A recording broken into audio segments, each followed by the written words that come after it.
Hey there, and welcome to the Ingles table. I'm Susie, along with my husband Clark, and we're so excited to be here with you today. Today we're getting ready for an amazing garden party with a delicious peach sorbet. We've already been to Ingles and stocked up on everything we need for this summertime treat. Let's get started. So we have already peeled, sliced, and chunked up our peaches. We put them on a silicone baking mat on a cookie sheet and put them back in the freezer to let them firm back up. We're going to take these peaches and put them in the food processor. Okay, I'm going to hold them and you scoop. How about that? Is it going to work out okay? Maybe. Let's see if we can get them in there without getting them onto the floor. Yeah, if you just put your sliced peaches onto the metal pan, they'd stick. All right.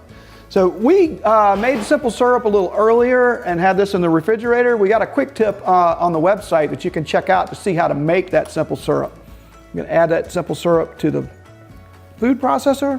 A little bit of vanilla and a pinch of kosher salt. Balance out the sweetness.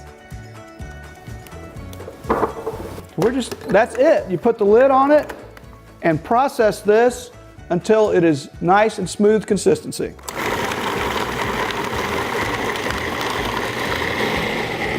I think that looks good, Clark. Okay. Turn this off. Check it out. It's got a nice consistency. Serve some up. Gonna serve some of this up. That looks great. No ice cream maker required. Nope. All right. We're gonna plate this with a little bit of our Unicoi preserved salted caramel peach spread.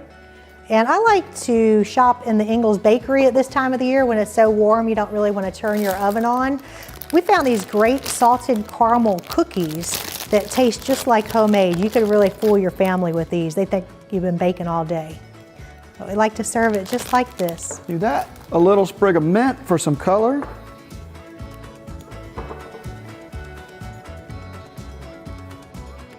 There you have it, garden party ready. Peach sorbet. Thank you so much for joining us here at the Ingles table. Remember to check out the rest of the site for more great tips, tricks, and recipes. Until next time, We'll see you online.